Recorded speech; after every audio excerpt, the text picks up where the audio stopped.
शुरुआत प्रेम जी मैं आपसे कर रही हूं और इसलिए क्योंकि यहां पर बहुत से ऐसे लोग हैं जो ये कह रहे हैं कि ये पत्रकारिता अभिव्यक्ति की आजादी का हनन है। मैं कह रही हूं कि हनन कैसे है।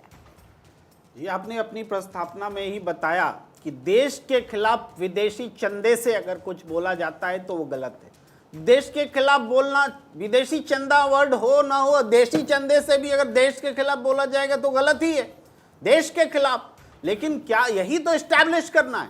पहले हम कह रहे हैं कि चीन के ओर से चीनी प्रोपेगेंडा है, कुछ शब्द बनाए गए हैं, प्रोपेगेंडा और इस तरह के शब्द। अगर चीनी प्रोपेगेंडा है, यहां के पत्रकार चीन के इशारे पर काम कर रहे हैं, तो ये चीन का भारत के मामले में सीधा हस्तक्षेप है। और अगर ये है तो पहली कार्रवाई चीन के खिलाफ प्रतिवाद होना चाहिए। क्या हिंदुस्तान की सरकार ने कोई प्रतिवाद रखा है चीन के खिलाफ? चीन का नाम तक नहीं लेते हमारे प्रधानमंत्री जी। क्यों? अगर हम ये नहीं मानते कि चीन का प्रोपेगेंडा है तो पत्रकारों को क्यों जलील कर रहे हो? ये बड़ा सवाल है। पूरे हिंदुस्तान को जलील करने पर उतारू ये पत्रकार हैं और किसने इनको अगर किसी तरह का कोई चंदा दिया जाए तो साबित किया जाएगा ना। किसने ये बात कह दी कि पत्रकार जलील कर रहे हैं देश को? कहां साबित हुई है ये बात? अरे बता दूं आपको कितना साबित करने की जरूरत पड़ेगी? पूरे देश में वैक्सीन लगाई जा रही है और ये तमाम जो बंधु हैं देश के खिलाफ। अरे भाई आपको एक के बाद बता दीजिए देश के अरे खिलाफ। उनसे जुड़े पत्रकारों का एजेंडा बता रहे हैं ना आपको। अब ये बताइए, घर का भेदी लंका ढाने पर उतारू है तो उसको आप किसी भी तरीके से उसका ट्रायल नहीं होगा। पत्रकारिता अरे पत्रकारिता के हित में भेद दिया होता है। अब एक सेकंड सत्ता के खिलाफ भेद अच्छा दिया अच्छा होता है। बहुत कायदे की बात के खिलाफ भेद दिया प्रेम जी, होता है। बहुत कायदे की बात की। अब मैं ये कह रही हूं कि अगर मोदी के विरोध में बोलना अभिव्यक्ति की आजादी का हनन उसमें हो जाता है तो प्रेम जी यहाँ स्टूडियो में क्यों बैठे हुए हैं?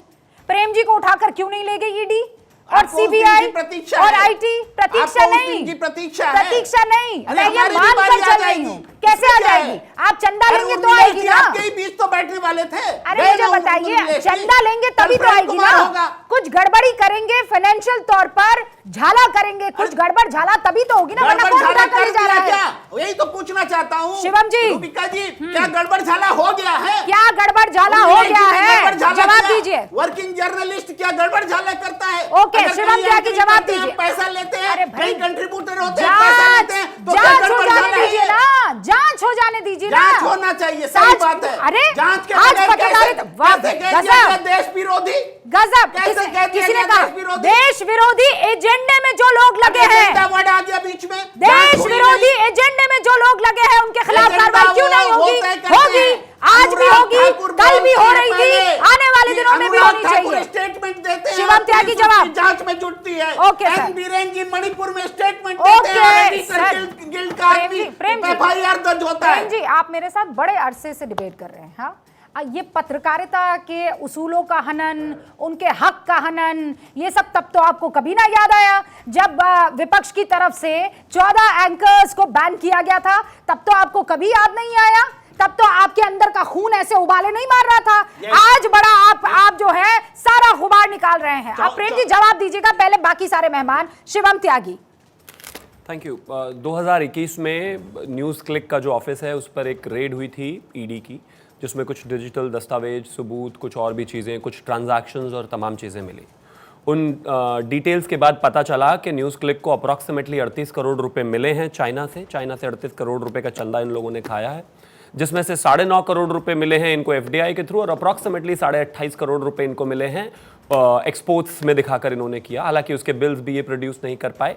और तो और उसके बाद फिर जब तमाम तरह की चीज़ें देखी कि एक्सपेंसेस कहाँ हुए, तो 1.5 करोड़ रुपए में इनके यहाँ बिजली का तार ठीक करने वाला इलेक्ट्रिशियन लेता था 1.5 करोड़ रुपए। उसी पर चीज़ों को आगे बढ़ाया गया और 2023 में आज ये स्थिति है।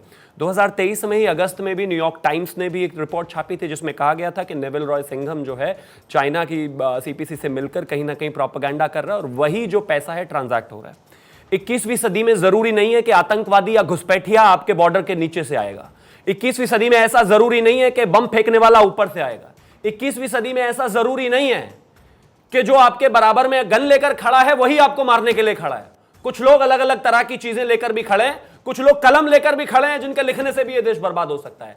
मैं मानता हूं ये 21वीं सदी में, बीच में नहीं प्लीज, ये मैं मानता हूं कि 21वीं सदी में ये घुसपैठ है और उदाहरण के लिए मैं आपको बता देता हूं, न्यूज क्लिक के बेशक चाहे आज कुछ लाख व्यूज क्यों ना बढ़ जाएं, लेकिन ये शो देखने के बाद एक बार जरूर आप उनकी वेबसाइट पर जाइएगा।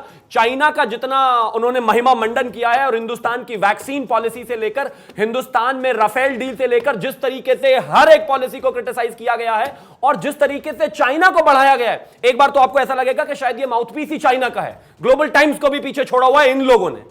मैं प्रेम जी की परेशानी समझ सकता हूं क्योंकि न्यूज क्लिक से पैसे इनको भी आए। बनते हैं चाइना में, प्रधानमंत्री जी बोलते हैं जब देश में ना कोई घुसा है ना घुसा हुआ है, ये जरूरी है हस्तक्षेप। तब प्रधानमंत्री जी हेडलाइन बीच में मत बोलिए, मेरी आवाज बोलते नहीं। मैं मानता हूं आपके पास पैसा न्यूज क्लिक से डायरेक्ट आया है, आज आप में जोश ज्यादा है, आपका तो फाइनेंशियल लॉस हुआ है, जो बेचारे अंदर बैठे हैं उनको तो मिला, आपको लॉस हुआ और आप बचे भी बैठे हैं। तो अभी रुक जाइए ना, मुझे दर्द समझना आता है। वर्किंग जर्नलिस्ट का मतलब नहीं, उसका भी लॉस होगा, अगर जो कंट्रीब्यूटर होगा उसका भी लॉस होगा। अगर शाही की जगह खून से लिखोगे तो जवाब देना पड़ेगा जी। मैं कह रहा हूं ना, अगर शाही की जगह खून से लिखोगे तो जवाब देना पड़ेगा।